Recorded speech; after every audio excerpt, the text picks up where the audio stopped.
everybody. Welcome to Bish's RV up here in beautiful sunny Ludington, Michigan today. My name is Josh the RV Nerd. Last time I was here I needed a raincoat. This is a gift. And what we're looking at today is the most popular couples camp and no bunkhouse Salem or Wildwood 270 FKS that they make here. This is, you've seen this floor plan, you know, from a couple different builders, like Rockwood makes it, Freedom Express makes it, North Trail makes it. They all do a little bit different though. This one right here is not the lightest weight, it's not the shortest length of them, but it does have, I think, about the best bedroom storage that you're going to find for many of those brands that I just mentioned. So you've got a big front living room super slide, great kitchen space, very solid, respectable storage, and that front windshield overlooking your campsite. Like, there's so many times you see a front windshield in an RV, and the windshield is like buried in the bedroom, and it doesn't really feel like it does a whole lot for you. This one makes the whole living room look and feel much, much bigger. And with no slides on the door side, it is very park friendly. Now at 7,800 pounds and with the extra length, it is a little bit bigger than what a lot of half tons should be handling, but if you've got, like, say, a solid 3/4 ton pickup and you want to do some north-south, like, sunbird camping, this right here might be just an absolute awesome fit for you, because it has that full rear bedroom side and that full rear closet, like, you know, a full bedroom suite, basically. It gives you the space and the storage to enjoy an extended stay.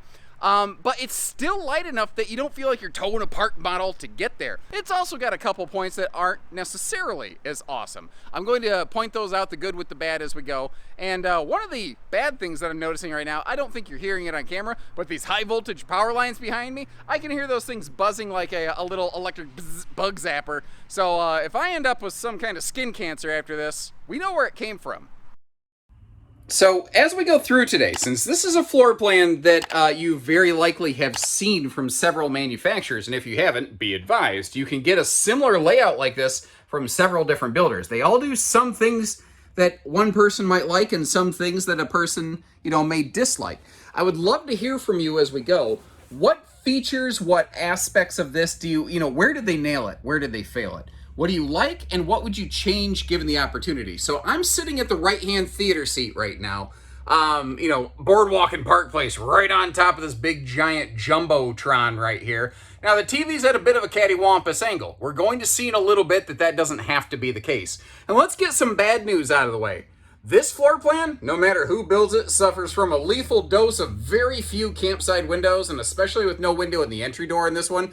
This camper right here is no exception.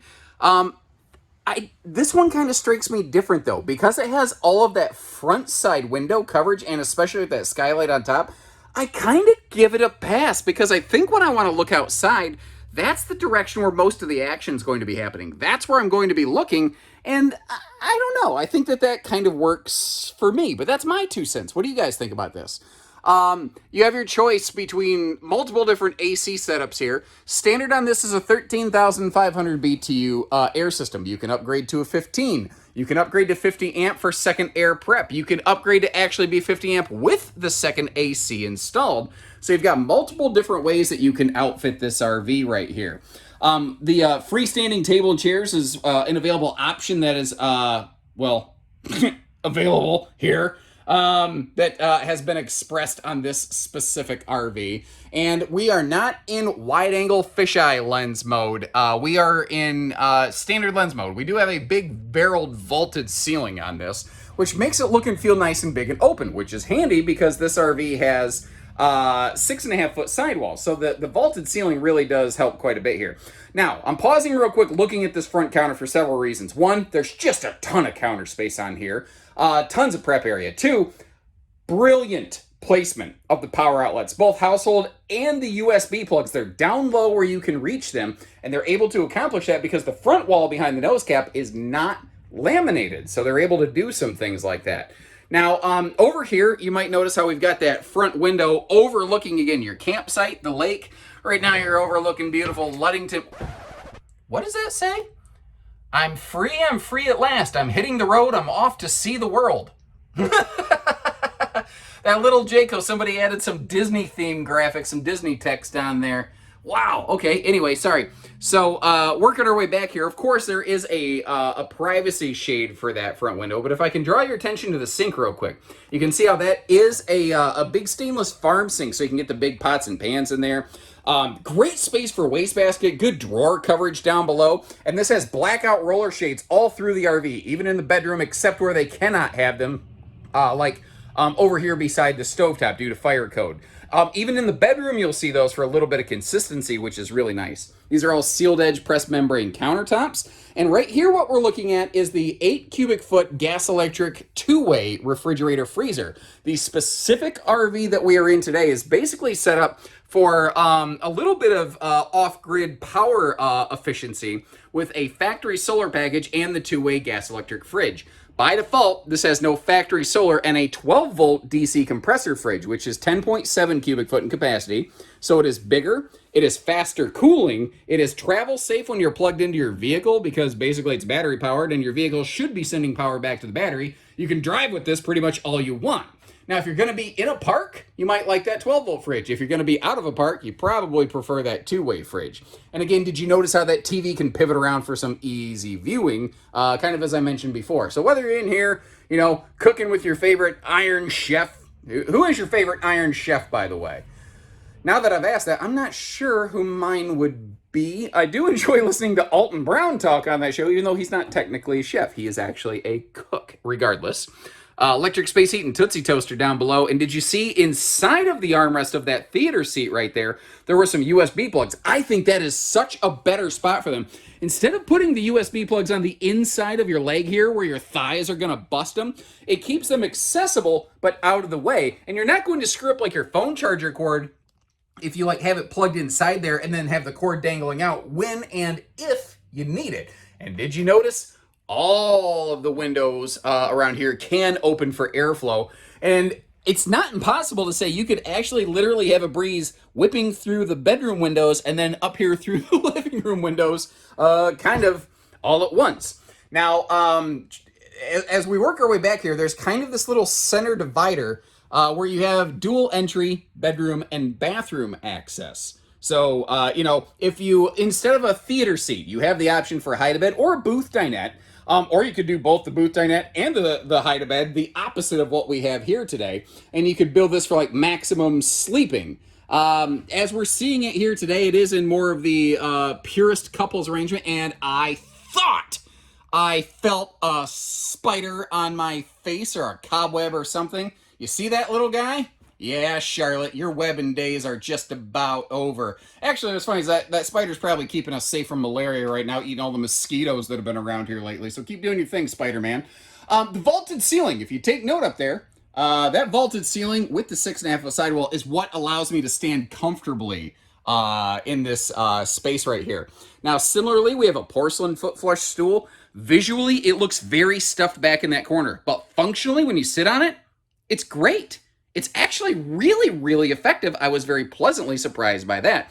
And looking down below the sink and, in the storage beside there, giving you an idea, I like how you have a closed door for the linen storage here in the bathroom. I think that was very well done. Now, you might have noticed the lights have gone out in Georgia. Bathroom light switch right here. And you have sliding pocket privacy doors to either side of the bedroom. Now, similarly, bedroom light switch right here around the corner. I was lucky enough to feel around blindly and find that thing. We're looking at a single air conditioner unit today. Remember, you can get this outfitted with a second air. It would occupy that slot right there. It does need to be 50 amp, but it's very possible that we have one in stock that is built that way. Maybe it has a second air, maybe it doesn't. Just remember, this is an example of one of these, not every single one of these. I want to dive into what's going on in the bed here, because it's easy to overlook this. The bedside breeze windows, excellent. Nothing above your head to be a nut-cracking head knocker, excellent. This bed, though, is interesting. This is a 66-inch wide by 80-inch long Olympic queen, which is an uncommon but standardized size of bedding in the residential world. So getting a replacement mattress or sheets is not necessarily impossible. And you see these little side pocket side stands. If you didn't want these there, you could sacrifice those, and you could outfit this with a wider king bed were you so inclined. So you have some different options, some different opportunities here. Now, straight across from the bed, if you feel like adding an entertainment center, you've got the perfect place for it. I'm not trying to hide anything, by the way. They did the exact same thing here on this door that they did for the main entry door. That being said, I don't know that no window in the bedroom bothers me. Do you want a window in the bedroom or no window in the bedroom? And here's why I ask. Because if somebody comes a knocking, I got a window right here. I can check them out. But most of the time, I think that that's probably what we're going to do right there in the private bedroom space, unless you're at more of a exhibitionist resort. No judgment, just pointing out facts. But I don't know. I think that that works for me personally. Now, this is, again, not the smallest front kitchen with a rear bed slide I've ever seen because of that big, deep closet back there. But speaking of which, let's open up the storage. We're going to look under the bed, take a look. One of the cool things on the dresser, they added a built-in laundry hamper, which is great. And just like the front closet of their big fifth wheels, you've got a huge front closet, or, well, rear closet storage space. But if you notice over here, that is prepped and ready for a combo or stackable washer dryer. That right there is an incredibly uncommon find. And that right there is something that the 30-foot front kitchens with a rear bed slide, they cannot match that because they don't have enough space to do it. So you can get it washer dryer ready. I just had a concerning thought pop into my mind. I want to make sure you know exactly what you're getting into with this. Now that I've got you all hyped up, let me bring you down to reality so that you can decide if it works for you. Sorry. Now, just like when I worked for Haylett RV, my dad, Mr. Haylett, Bish's RV is family owned. And they literally said, when I came on board, we want you to continue with all the candor, all the transparency, all the real facts and information you can so that people choose to purchase from Bish's RV, not feel like they have to. And what I'm getting at here is, yes, it's cool. You can put a stackable washer dryer back here. But should you? And the answer is maybe. If you're going to tow the RV with any kind of frequency, you may not want to. And you're going, well, why not? Because this is all the way back behind the axles. Have you ever seen school bus security footage when you hit a bump and that poor kid in the back seat goes blam and his head like blasts against the roof up here? I think I just pulled something. I am not 31 anymore. Okay. I'll just keep my chiropractor in business. He's picking out his yacht right now, neither here nor there. But the back of the RV gets the most violence. So if you have a washer dryer unit right there, it's going to get jackhammered hard. And a piece of mechanical equipment like that with a lot of moving parts is a lot different than Uncle Gary's sundress in the closet over here. It doesn't matter if that gets tossed around like a Friday night. What I'm getting at here is washer dryer unit suppliers will not typically honor their warranty if it's installed dead on the rear tail of an RV like that. And I know that I've brought this whole video down to a screeching halt, but that's a big deal. And that might be a make or break thing. And this is a lot of money that you're considering spending if you're looking at a purchase here. I want you to make sure you know exactly what you're getting into. And sometimes that means talking about the scary stuff along with the good stuff. And if you appreciate little details like that, or the way that we're about to close the slides and show you in road mode, hit that subscribe button and leave me a little comment. Let me know if that was beneficial information for you. So when you're done doing your AC/DC high voltage routine with the wires over there and you slip inside with the slides closed, what can we do? What can we not do? What can we access? Well, it's got what I'm going to call snacktastic travel access, where if you get in here, you can get to the refrigerator, you can get to the sink, you can get to some of the cabinetry, enough that if you pack intelligently, you could have the things you need for a little bit of a travel stop. And you can access the bedroom and the bathroom with the slide closed. You just have to do it in what I call two-stage travel access. If you don't want to touch the slide, if you don't have the opportunity to open the slide, you can get back there, but you do have to go over the river and through the woods to grandmother's house we go. Now, with the bed closed, you can still sneak your way through here. And since those are sliding doors to the bathroom, you can still access that area. Although when you're traveling, make sure you lock the sliding doors in the back, which I did not do here because we're obviously not actually traveling. Same goes with these doors. They got the little nylon buckle thing. By the way, these magnets that hold these sliding doors shut, those things are no joke, dude. And I mean, dude, only because I don't know your names individually. But as you see here, With the way that that slide out almost comes into the bathroom itself, you can get to everything that you really need, but you're going to have to do it in 2 steps. So back to one of the things I mentioned when we first began our little adventure here. There's a lot of RVs that give us these cool front windows, front windshields, all that kind of stuff. But most of the time, that window is either hidden behind a Murphy bed or it's buried in a bedroom where you don't really get to enjoy it. That is not the case on this one. Instead, when you're sitting there in the living room or when you're sitting in your slide out, you have an awesome forward view, which is, I tell you, if you're at a site where you can point the nose of this thing toward a lake, ooh, that would just be a sweet little setup right there. Now the power tongue jack on the front, notice how it's got a bag thrown over its head like it's getting taken to a CIA black site and interrogated for something or other. Well, the good news is Mother Nature can't waterboard that thing near as easily since it is covered up. Especially popular here in the Midwest where you get freezing and thawing. Sometimes those can foul out and mess up the switches on a power tongue jack, and now you've kind of taken that opportunity away, or at least limited it. Now look at the power awning on this sucker. First of all, no slides on the door side means that you maintain more of your space on the campsite. Now, the stable steps sticking out take away from that a little bit. Remember, I always try to be fair with you, but the doors aren't right at the edge of the awning arms, so if you're stuck on a rainy day and you want to pop outside for a little bit, you do have some good space to be able to do that and maybe not go quite so stir crazy. This little space right here, I really like what they did. A lot of manufacturers of front kitchens, they all do this spot a little differently. I've not seen somebody else put a little miniature camp kitchenette station over here. And I think it's a really smart use of that space because you can't really use it on the inside of the RV under that kitchen counter area. You can't really get to it. On the outside here, though, having Dad's medicine cabinet out here and a place to maybe grill some brats or rather griddle some stuff. Not too all bad. Make some brat dogs or whatever. Notice next to that awning arm, between the awning arm and that forward window just above the camp kitchen, there is an outside heat exhausting vent for the stove top. That's one of those little details to look for if you've never shot for an RV before.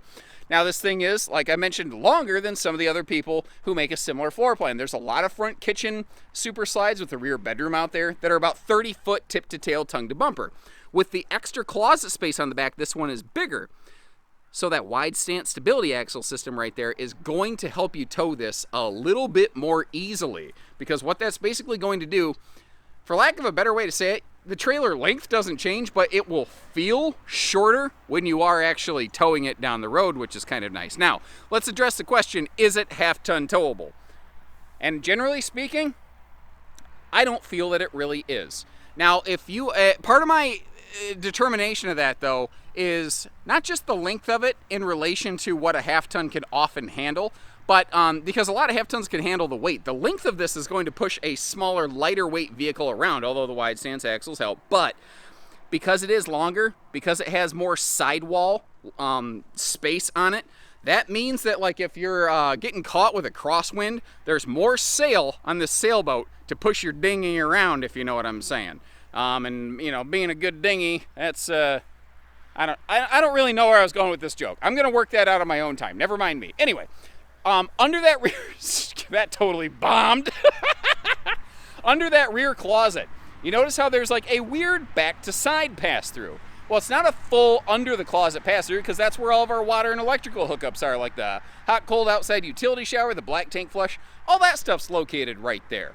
Now, something you're not seeing, if we look up top here, this is built with the optional 100 watt factory solar package, which is kind of cool. The charge controller is actually located in one of the front compartments, so it's easy to get to if you ever want to check it out. Especially this one set up with a two-way gas electric fridge.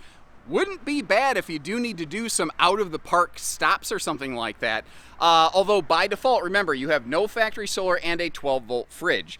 Now remember, we didn't have a full outside storage. A lot of rear kitchens have nearly no outside storage. It is nice that they still included the like under the bed headboard pocket right here. Get you inside and take a look at that guy. Now, I mentioned this before, but this does have enclosed underbelly with 12-volt tank heaters all the way around, and you also see the push-button power stabilizer jacks doing the heavy lifting work for us. You're acting a little dingy. You're a little dingy. I don't know. I feel like there's something there. Now, like I said, there are several different brands that build effectively this exact same layout. I will leave you some links in the video description. One, to check for pricing and availability on this one. And remember, Salem, Wildwood, they both make the 270 FKS. That's literally the exact same thing. One says Salem, one says Wildwood. That one link will give you pricing and availability on both brands across our entire Bish's store. The other thing I will do is I will leave you some links where you can see the other builders of similar floor plans like this and how they might stack up. And I'd like to hear from you folks. What do you like about this one? What would you change? And of the different options that I'm going to link for you, which one is your favorite and why would you go with that one versus some of the others? And if you do that, I'd certainly appreciate it. And if you like how we show you the good with the bad and give you the extra options, hit that subscribe button and catch us on the next time. So take care, stay safe, have fun, and happy camping, everyone.